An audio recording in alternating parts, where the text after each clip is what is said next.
Look what happened. Is this crazy? We stand on the verge of the 4 greatest years in the history of Make America Great Again. How can you be against it? Welcome to Sidebar from the Washington Post. I'm your host, Libby Casey, and as always, or almost always, I am joined today by Rhonda Colvin, senior political correspondent who has a very busy day ahead of her, and James Hohmann, editorial writer, columnist. James, you're always busy, so I assume you also have a very busy day ahead of you. Rhonda, there's so much happening on Capitol Hill right now. We're in this really pivotal moment after the election before they go home for the winter break. And so you are a very busy reporter these days. So thank you for making time for us. We've been talking on Sidebar about the moves that President-elect Donald Trump is making to set up his cabinet. We'll have more updates on that later in today's show, including on some of the most controversial nominees who now seem to be sailing towards that confirmation hearing process in January. But there are also some moves being made behind the scenes by Democrats who are set to become the minority party in both houses of Congress, obviously losing the White House. They're determined not to give Trump free rein to do whatever he wants in his second term, but we'll talk about just how much power they really have and who are the leaders who are trying to step up right now in this vacuum that's really been left as Joe Biden and then Kamala Harris prepare to exit the White House. We'll get started with it all. Let's talk about the Democrats. Joe Biden is clearly not the leader of the Democratic Party anymore. Fair to say? Hasn't been for a while. Interesting. Hasn't been since July. Okay. I think the day he stepped aside. Yeah. Or even before, when they were starting to question if he should be the person on the ticket. The debate. You could say that the night of the debate. The debate. The beginning of the end. Where does the power lie if you are the minority power? What are the positions? Is it in Congress? Is it leadership? Is it the head of the DNC? Rhonda, where do you see the powerful positions being if you're the minority party?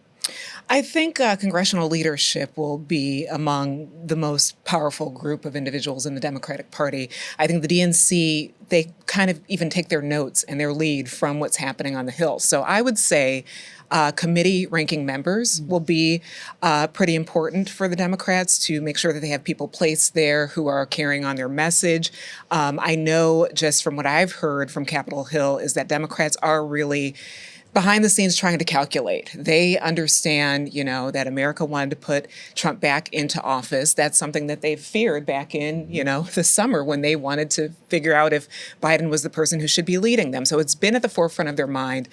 There are some specific ways they're talking about trying to figure out where the party goes next. But I'm hearing that conversation from congressional Democrats. So I would say that's where the power lies. So I would look at someone like an AOC, Ocasio-Cortez, who is right now jockeying for a position for ranking member of oversight, the Oversight Committee. That's a big committee. And, years ago, someone like her might have a few more terms she would need to have under her belt in order to be the top Democrat on that committee. But she seems to now have support to be elected ranking member by her caucus and going up against a several-term Democrat, Jerry Connolly. So that's just evidence to me that I think the chairmanships and ranking members actually will be the important people to watch for the Democrats. Usually you'd look at former presidents, right? You would look at Joe Biden. I think Kamala Harris thinks she's the leader of the Democratic Party. Obviously, the Obamas have outsized impact in the spring. I think in May, they're going to be opening their presidential library. Barack Obama and Michelle Obama campaigned for Kamala Harris. But it does feel like they are not as powerful as they were. It does feel like they have more of an ability than anyone else to sort of go out there and say, this is what Democrats should do. But that star has faded a little bit. Similarly with the Clintons, I think Bill and Hillary Clinton remain a power center in the party. This past weekend in Little Rock, Bill and Hillary celebrated the 20th anniversary of Bill's presidential library opening. Bill Clinton just came out with a book, but there again, I don't think that they have the ability to sort of tell Democrats this is the way we want to go. The other big power center is Nancy Pelosi. She does not, I think Nancy Pelosi is a heck of a lot more powerful than Hakeem Jeffries, even though Hakeem Jeffries is now the minority leader and she's the Speaker Emerita. But we saw with her ability to maneuver Biden aside and her desire to stick around the House, I still think she's one of those people that can just sort of like wave a magic wand and like make things happen, in part because she's just so respected and held in such esteem. And you see her power all the time, Rhonda, on the Hill still. She's very well respected. And I think she established that through the years where she led the party. She was sort of the de facto standard bearer for all Democrats during the Trump years, when she led the impeachment efforts, when she led, all sorts of the navigation around Trump being this president who was breaking all sorts of standards. She led the Democrats' messaging. They usually follow her completely and she trust had her. such discipline. We looked at like as the Republicans were in total disarray, in recent memory with Kevin McCarthy and the speaker fights and stuff. That just never would have happened under Nancy Pelosi's watch. And she had a very diverse caucus, just like Republicans have had, although their caucus in the House is becoming a lot more uniform, a lot more Trumpy. But she had a very diverse caucus, and she was able to keep them in line and happy enough, right? So she still wields that. What does that look like though, or feel like? I guess, like, James, how do you actually see that playing out as they get ready to have this? I mean, it is. Trump was only president 4 years ago, but he came in 8 years ago, which is quite a long time ago, really. I mean, think where you were in your lives, everybody, 8 years ago. So it's like they're starting this all over again. What role does she play in that? It's different than last time. I mean, with Nancy Pelosi, remember, she was the person who was really pumping the brakes on impeaching Trump. She was trying to be very careful, partly because she was in 2017, she wanted to win the House in 2018. And so she was looking at how do we appeal in some of these suburban districts where there are Republican incumbents, but Donald Trump lost that congressional district in 2016. I think her authority is more moral than her power is counting the votes and raising money. And I think at this point, she's more of a spiritual leader almost of the Democratic Party, and her ability to say, this is a fight worth having, this is a fight not worth having, because that's going to be the biggest challenge for Democrats is like, Trump's going to do a ton of stuff that Democrats aren't going to like, and they're going to have to decide what is, on a scale of 1 to 10, what's a 10, what's a 3, what's a 5, what's a 1, and someone like Pelosi will help do that. But ultimately, this is one of those moments where I think Pelosi, while she still is like clinging to being here and being a player and is genuinely held in high esteem, we are going to see the emergence of a new generation of leaders. And I really do think that this is like 2025 is a changing of the guard. So we'll still have Chuck Schumer as the Democratic leader in the Senate, Hakeem Jeffries in the House. But I think you're going to see this whole generation of new people sort of emerge. Some of them are names we know, like AOC. Some of them, are people that maybe aren't as well known, like Ruben Gallego, who just got elected to replace Kristen Sinema as the Democratic senator from Arizona. He's a young guy, I think in his early 40s. He's Latino. He's from a swing state. He, didn't have a huge profile in the House. But all of a sudden, you look at someone like that, and it's not inconceivable that he could be the VP nominee in 2028. But also because he won in a swing state and he's a Latino man, where Democrats really struggled this year, like maybe he just has some authority to sort of speak for that community in a way that the older generation does not. Are you surprised we're not seeing more generational overthrow? Chuck Schumer, as you said, the leader of Democrats in the Senate, we are still seeing some of the senior committee members keep their positions. The Senate has an age problem, right? It does, but it's changed. It is. The page is turning this week. But the people who in a lot of power are. Let me put it this way: in the Senate, they put a lot of. There's a lot of cachet, there's a lot of privilege that goes into being senior, literally having been there longer. Right. And so you're going to rise up. You're going to have that elevated status. You're going to have the better office. But there's a danger in that, too, of just sort of sticking with the status quo just because it's who has risen up to that position. Totally. Yeah. And on the Democratic side, I mean, Andy Kim, who's in his early 40s, was sworn in this week from New Jersey. Adam Schiff, who isn't young, but is young by Senate standards. He's certainly 2 decades younger than Dianne Feinstein, who previously held that seat. You know, these you are getting some infusion of some fresh blood, yeah. New ideas, different ways of doing things. I would also say there's more time when you're a senator. You know, it's a 6-year term versus the 2 years in House. So basically, after a House member is either sworn in for the first time or has just gone back for re-election, the clock has already started ticking on them making all sort of calculations for their next election. There's really not a lot of time for them. So I think that's why you see more jockeying on the House side in over the question of who's going to lead us, who's going to be the fresh face, versus in the Senate, completely different mood, where you even it feels different sometimes when you walk from the House side to the Senate side. Where on the Senate side, you feel that, you know, the decorum, everything is a little slower. They take their time. It's about relationships. If you're coming in as a junior senator right now, you have work to do in trying to make sure you're on the right committees. You're talking to the power brokers in your caucus and oftentimes, you know, across the aisle as well to make sure you have some longevity. So I feel like they take their time. It's not a sprint for them, but for the House, it's a little different. I want the Rhonda soundtrack of Capitol Hill. Like I want to know like what music you would set to. What would be your Spotify rap list of like the music you listen to in the House versus the Senate? The Senate's classical. It would be classical. It would be a lot of Bach, Mozart, and in the House, my goodness, it would be frenetic and some sort of techno music. I don't know, but like you're at a rave. Except in the speaker's gallery, where everything must be very serious, and you cannot wear open-toed shoes or sneakers. Yes. One of the things, having covered Congress, for 20 years now, is the Senate is becoming more and more like the House compared to when I first started covering the Hill. Like the Senate has taken on a lot more of a House vibe because there are a lot of House guys who are now in the Senate and have brought that ethos with them, which I'm not sure is a great thing for what was supposed to be the world's greatest deliberative body. So we're looking at committee heads, which will be important. We're also going to be watching who the voices of I don't know what we're going to call it now. Is it going to be the opposition? Is it going to be the Resistance 2.0? Right. Like what?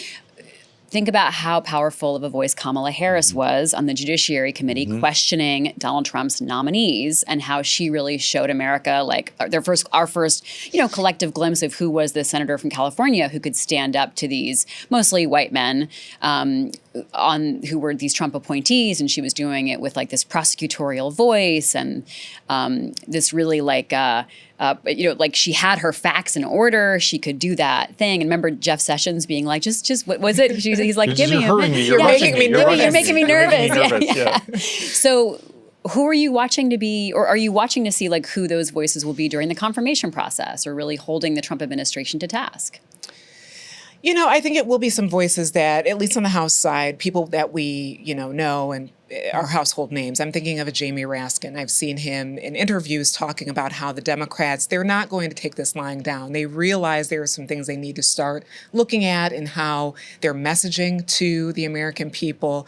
They're really trying to figure out how this loss happened, and he's been pretty vocal about that. He is seeking to be the ranking member of House Judiciary. Yeah, he made a power play for that. Exactly. And that was because Jerry Nadler, who was once the chair and then the ranking member, has stepped away from that fight. Because I mean, these were friends. These were colleagues. They were mentor, mentee in a lot of ways too. And, Raskin was going to win that fight. And I'm sure that was hard for the two of them, like on a human level, but it was determined that it was time for generational change. Exactly. So that's an expected ranking member that we'll see. I would also look at, the younger crowd as well. We're talking about generational shifts. Maxwell Frost is someone I would keep an eye on. He was actually elected to House Democrat leadership, and he's the first Gen Z member of Congress, now the first Gen Z member in a leadership role. He will be co-chairing with Debbie Dingell on the Policy and Communications Committee with the House Democrats. Now, that position will be shaping the message that Democrats have to the American people. So having someone who's he's about 27, he's younger than 30. Having someone like that at the forefront, visibly in front of people, saying he's a part of leadership, as well as someone who behind the scenes maybe helping them shape their message to younger people, that could be potentially powerful. And he's not been on the Hill for very long, but since he's been there, he really has hit the ground running. So I'd look at someone like that. There's the inside game and there's the outside game. And so like a lot of the people, if you're watching, MSNBC at night, you're watching the people who are playing the outside game. And so you see people like Jasmine Crockett, who's sort of like generated a ton of buzz, young, new Democratic member from Texas, is always willing to be out there kind of smash mouth going after Trump. But there are people who are playing the inside game who are kind of like not going on cable TV all the time, but are focused on accumulating power and like working across the aisle. Think of someone like Amy Klobuchar, the Democratic senator who just moved up in leadership, is now the number 3 in Senate Democratic leadership. And it will be interesting, because there are, if you're ambitious, which they all are, but if you're an ambitious Democrat, you can choose 2 paths. You can either be the person who's on TV talking about how evil Trump is and like building a grassroots fundraising list, or you can be looking to partner with Republicans on things and trying to put points on the board or trying to build institutional support. And those are 2 very different tracks. And at a certain point, every member has to decide whether they're going to be a workhorse or a show horse. But there are different ways to be a workhorse and a show horse. Yeah. I mean, Marjorie Taylor Greene is a show horse. Yes, but I was thinking. So there are some Democrats who are expressing are talking about Doge and Elon Musk with like a little more like, oh well, let's see. There is a lot of waste with X, Y, and Z. Let's see if they can actually make some differences here. It's everybody from Bernie Sanders, who's been, of course, concerned about Pentagon spending forever, to Ro Khanna, who represents Silicon Valley. So there may be a crossover of people who are willing to both, peacock a little bit, but also try to work across the aisle and see what they can come up with. So we talked about the House, the Senate. I will certainly be watching to see in these committee hearings who are the voices that stand out, who do Americans sort of gravitate to or listen to as the confirmation process goes on, because we're going to talk about the confirmations in just a moment, but also I'll put a pin in this. But, we're seeing so much buzz and activity right now on these nominees that Trump has, but we haven't even gotten to the hearings yet. And so that will be a revealing process. I want to ask about the DNC. Yeah. Because because we don't even know who's going to lead it. Right. And some of the names like Martin O'Malley are like blasts from the past. There's also a lot of interest in Rahm Emanuel right now. Right. I mean, Ezra Klein did a big sit down with him for his podcast for the New York Times. That was, and also talking to Bernie Sanders and Bernie Sanders people. Ezra is, which is revealing to see like who are these voices who are coming forward of old guard or new guard Democrats. How much does the DNC matter? Well, it matters a heck of a lot less than it used to because of post Citizens United, the 2010 Supreme Court decision. Super PACs got a lot more power. So it really used to be that almost all the money that went in came through the national party committees. It still is important. Where it matters is like field operations, ground game, canvassing, state party apparatuses. But what always happens is that the people who are running, it's like running for student council president in middle school. You like talk about all these things that you really don't have control over when you're campaigning. And like, that's not really the job. I mean, there are 6 white men running for DNC chair. And all of them are sort of like, oh, we need to reach working class voters better. But really the race is between 2 guys from neighboring states, Ben Wickler, the Democratic chairman in Wisconsin, and Ken Martin, the Democratic chairman in Minnesota. And it's a relatively small group of, really a couple hundred people that decide who it's going to be. And both of these gentlemen have personal relationships with these people who actually get to vote.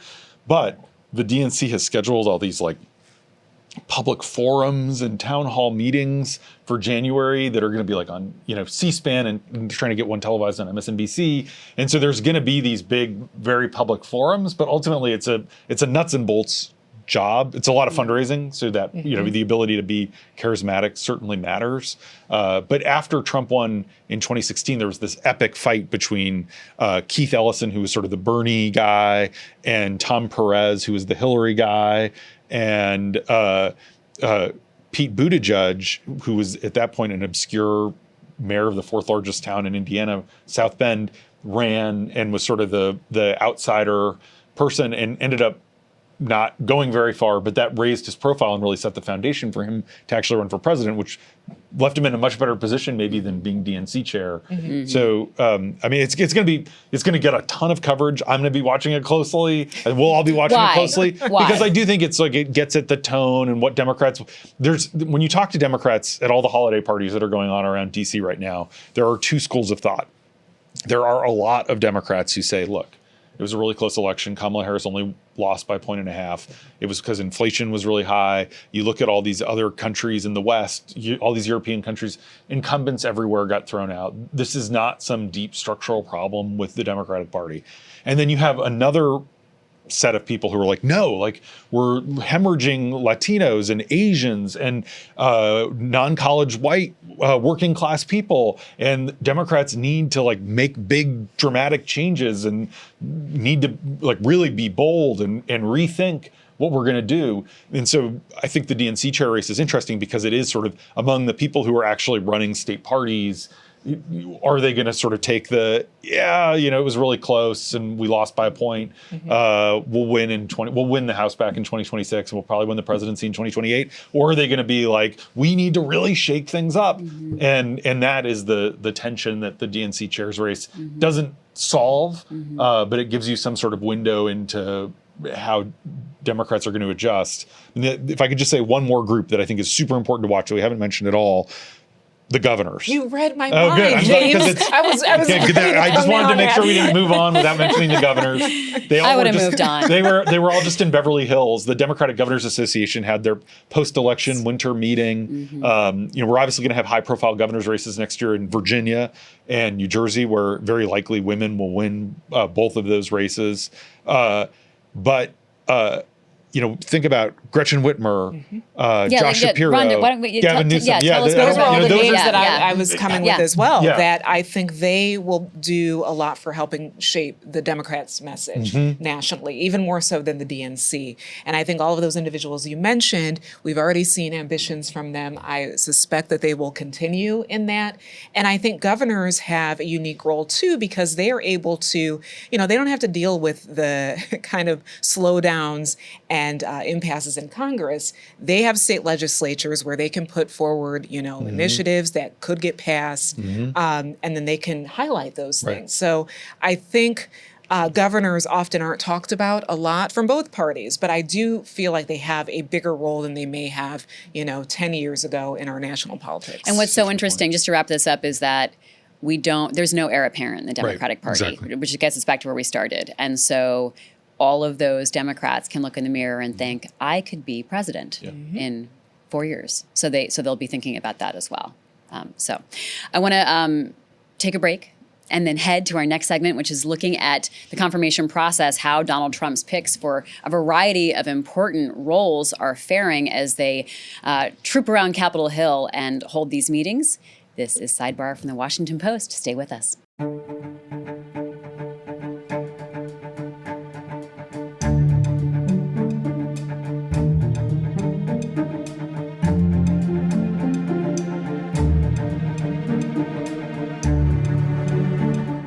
You're listening to Sidebar from the Washington Post. A reminder that you can also watch us or listen to us on YouTube. Just look for the Washington Post. You can subscribe and listen in. Rhonda, James, let's talk about Donald Trump's picks for a variety of important cabinet positions and leadership positions. Matt Gaetz bit the dust, was soon replaced by Pam Bondi as Attorney General nominee. when we recorded a week ago, Pete Hegseth was like sort of hanging by a thread, sort of coming back to life. It seems like he's on a glide path right now to get through the next couple of weeks. Maybe glide path is a little too strong. Yeah. He is, if you were putting odds on him, odds are he's going to make it through to January. Yeah. So let's talk about his process on the Hill. Who is he meeting with, and why are these such significant meetings? I think, the most significant news came out of his meeting with Joni Ernst, who in last week's show, we talked about how she might be that one vote that he would need, that either public support right now to show that, she's behind him. So he was back on the Hill. And actually, I don't want to deviate from the conversation, but I know both of you, we've all been on the Hill, covered transitions. I've been thinking this week, have there been many nominees to go on the Hill so much as Hegseth? Because what a good question. I've covered it where there's like a 4-day tour. You meet with a handful of senators who sit on the committee that will handle your hearing, maybe a few others. But this is week 3. So this is, and each week has had its own. He doesn't have a TV show anymore, so he has a lot of free time. But I've never seen it, which in all seriousness, that does show the fervency of how he wants this position. Trump wants him to be out there. And every single week he's been up there, it's been a different mood. Like there was that first week where it's like, oh, I don't know about this guy. Then last week it was like, well, he may not be able to get through confirmations. And now it's like, well, maybe, some of these standouts or people standing in his way will get on board. It's really fascinating to see the shifts, which also brings me to my next point. By the time we get to a hearing with Hegseth, I wonder if what the mood will be then. Will there be national outcry? There are oftentimes, you'll see protests on the Hill when there is a nominee that the public does not agree with. What happens between now and potentially late January, February, when a hearing could take place?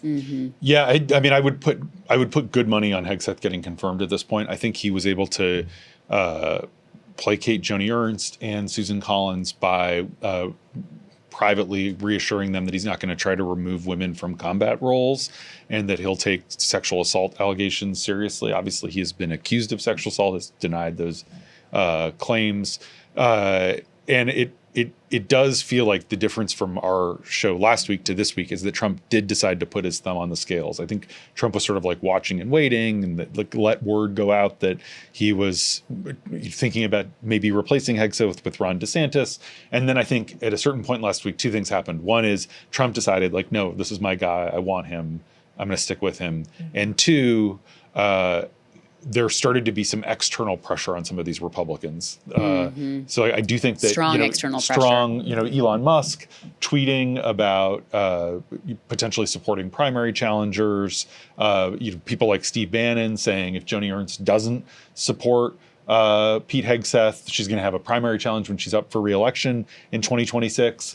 And I think that is part of it, is like MAGA world is sort of like looking to pick a fight with a senator, and they are sort of, I think privately they were able to convey Matt Gaetz wouldn't have the votes. There was some reporting yesterday that it was actually Ted Cruz who told Trump, you got to pull Gaetz. I'll vote for him, but a lot of other people aren't, and he's not going to get there. But everyone else, they've sort of fallen in line, and it does appear the kind of enforcer approach is working. So there's a question of the cudgel or the carrot, right? So it sounds like it's a both. It's both.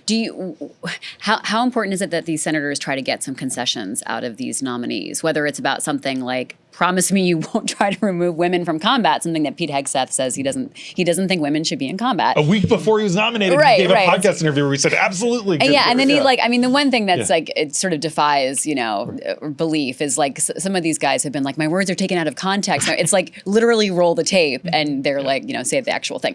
But so there's that overt stuff. But then I just wonder about other deal making that can happen, right? If you're a senator from a state with a big military footprint, are you also looking for just guarantees about bases, guarantees about funding, guarantees about so what other horse trading might be happening behind the scenes a little bit, which wouldn't be the quid pro quo per se, but just the this is a big priority for me. And your big priority is to get confirmed. So I guess I wonder how much of that's happening. Constantly. I think that's happening with everyone. Honestly, I think if you're the nominee for Secretary of Transportation, this is like the moment where the senators have leverage, even in the Totally. president's own party. And honestly, a bunch of Trump's nominees are going to get a lot of Democratic votes, in part because they want to be on good terms with the cabinet secretary, because they want the cabinet secretary to deliver for their state, and want, just sort of being like no on everyone is going to make it less likely that some of these cabinet secretaries, when they inevitably do get confirmed, return your call. And so I think, especially with like the big ones like Treasury, transportation, commerce, where they can deliver something, the Democratic senators are sort of like trying to curry favor too. Tulsi Gabbard, what a fascinating week for her to be on the Hill and in the news because of what we've seen in Syria with Assad fleeing and the regime collapsing after such a long, brutal rule there. Rhonda, what were you watching from senators reacting to Tulsi Gabbard's nomination? The mood and the tone after, they met with her. What are they saying? Because she is another nominee that a lot of people are taking pause with. They're concerned about how she would handle all that the intelligence community handles. So I was listening out for mood. And again, it seems as if there doesn't seem to be a lot of trouble from Republicans with her right now. I have heard Democrats say they think that there's more to come on some of these nominees, that we're just in the early stages. Remember, all of these people have to go through FBI background checks, IRS background checks, like anything to show if they're compromised. I'm wondering if anything comes out in that over the next few weeks. But the mood seems to be the same, that there aren't as many challenges up against her as you might think. Kash Patel, let's talk about him. Yeah, this is the big one. I think like where it does seem like he's going to get the votes, because Trump really does care deeply about putting his guy, his loyalist, in charge of the FBI, is Kash Patel, who, let's level set, FBI Director Christopher Wray was nominated by Donald Trump in 2017 after Trump fired James Comey. One of the post-Watergate reforms was that FBI directors should have a 10-year term, and that it was because the FBI is supposed to be independent, it's supposed to be insulated from politics. And Trump announced he was going to fire Chris Wray. And so on Wednesday, Wray announced during an FBI staff meeting that he's going to step aside before Trump takes over, which is going to create a vacancy that then Trump can put Kash Patel in. So he's not saying, fire me. And Wray is justifying it by saying, I don't want the Bureau to take more of a reputational hit. And he's trying to be gracious. Patel is very problematic. And you can tell by basically everyone he's worked for in the first Trump administration has publicly spoken out against him. It's sort of amazing. John Bolton wrote an op-ed this week saying that he's a fabulist, that he is exaggerating what his job was on the National Security Council. A fabulist, not fabulous. Yeah, yes, fabulist. Yes, okay. That, he says he was the head of counterterrorism, but he actually was like the number 2, and that this is part of a pattern where you really can't trust him, and he isn't a man of character. Charles Kupperman, who was Bolton's number 2, has also spoken very strongly publicly. Bill Barr, in his own memoir, Trump's attorney general, said that Trump wanted to install Kash Patel as deputy FBI director in 2020. And Barr told Trump, over my dead body. This is in Barr's own telling. Mark Esper, who was Trump's Secretary of Defense, recounts this anecdote about an operation in October 2020 where the military special operations was going to rescue an American who was being held in Nigeria. And Kash Patel told the Defense Department, according to Esper, Patel denies this, that they had approval from the Nigerian government to send U.S. forces in so that they wouldn't get shot at, when they came into the country. And the permission had not been granted. And Esper believed that Patel had just made it up, which is a pretty remarkable thing, because that could put U.S. troops at risk. And there was this mad dash, where the U.S. ambassador literally drove to the president's house and was banging on the door to get permission, because the planes were literally circling in the air. It's this cinematic scene. But so the result is that all these people who worked with him are this guy is not trustworthy. He's all about self-promotion. All he wants is like to be loyal to Trump. You know, he wrote a book where he had a list of like 60 enemies. So when you put all that together, this is the kind of person that Republican senators should have pause about putting in charge of the chief law enforcement agency, but they don't. Well, yeah. So Rhonda, so he literally has like a list of people he wants to go after. Right, and that's what's so interesting with him as a nominee, because all the other ones, they're either fighting, allegations of, personal issues or not having the resume for the job that they have. But there's an actual book. And oftentimes not oftentimes, always when a nominee is in front of a Senate committee, those committee members get investigative packets of all the things about that person's background. They're finding out things that have not come to light yet. But with him, really, they would only need, a few chapters of the book. It's not going to be hard. He has been very clear about where he stands when it comes to the FBI. So that part is unique with him as a nominee. Using it to go after people. It's not even really subjective. It's all there. And he also wrote a children's book, which I just found out yesterday and looked at it. It had like 2,000 reviews on Amazon. And it's about all the people who came after the king, and the king was apparently Trump. Anyway, who persecuted the king?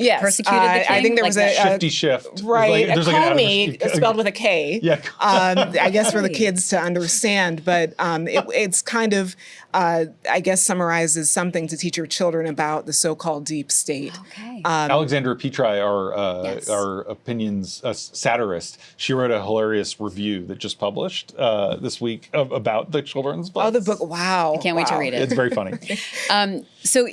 Okay, he said all of this, but let's listen to how senators are responding, right? Because people like yourself are running around chasing the senators to get their response to these nominees. So here's some tape of Senator John Cornyn reflecting on Kash Patel's proposals. Is he alarmed by them? Is he concerned by them? Let's listen. Are you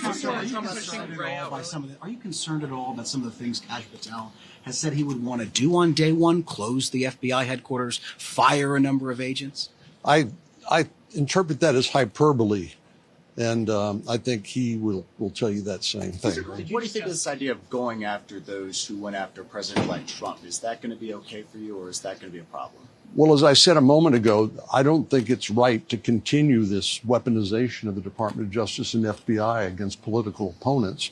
And that's why I think it's so important that this be about restoring the FBI and the DOJ to non-political organizations. Texas Republican Senator John Cornyn. Rhonda. This is another moment of deja vu where I have heard Republican senators and Republican House members too, when questions are posed to them about things that Trump has said or done or proposed. And right now they put kind of a glowy picture around it, but later on there will be problems. And I wonder, that's one of the big things I've been thinking about with the Patel nomination. So say he does get through the confirmation hearing, is confirmed. Are they just are Senate Republicans prolonging a battle that might happen? Because if he puts forward any of these proposals, like closing down the FBI building in D.C. and putting all the agents, across America, those are things that are going to have bureaucratic challenges. So are senators just like getting through this fight and putting people in place and then fighting when there's backlash to that or they're doing something that doesn't go along with our existing laws? I don't know. I don't have that answer, but we many times have heard clips like that where Republicans are just saying, well, this is getting overblown and, it's fine. I think we've learned, though, that we should take Donald Trump literally. Exactly. Not, and Kash Patel is someone who we will put in place to literally execute his vision. I mean, I'm curious to hear in the confirmation process how much of this focuses on people's personal history and accusations against them, like you talked about people who have who have managed him having concerns. And how much of it is about the policy, right? And I'm just going to circle back to Pete Hegseth, because I was talking to one of our smart reporters who covers the military here, who was like, there's the two tracks, right? There's the allegations against him, the personal allegations against him, sexual assault, drinking, things like that.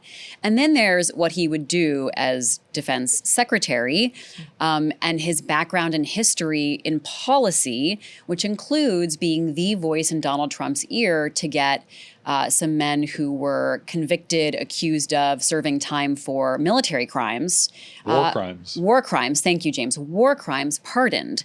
And so there's the two tracks. And I think Democrats will have to decide or split it up. Are they going to go after the personal issues? Are they going to go after the what will you do in this position issues? So, And I do think it's like, when we talk about who's the leader of the Democratic Party and who wants to, like get a good moment, the personal stuff is the shiny object that is like makes a good viral moment. But the substance agenda piece of it is actually more important. But I think a lot of the questions will end up being sort of on the salacious pieces of it, which are totally relevant. But that's what will get the the camera time. I would say, too, that this is where a ranking member or a top Democrat will really shine, is when these confirmation hearings happen, they will likely strategize with the members of their caucus on that committee and figure out who's going to go after him on this or that. And if they figure out ways that they can, they're very aware that there are TV cameras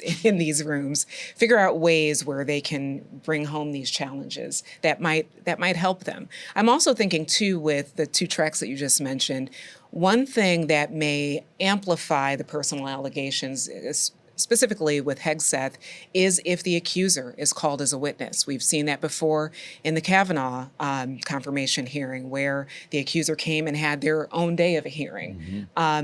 If we hear more about that and there's more public outcry, that may change the mood a little bit for these people. Yeah.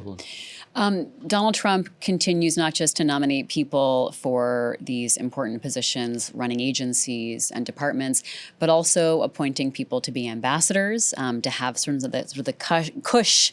How would you describe the ambassador role? I mean, it's one of the coolest jobs you could possibly have.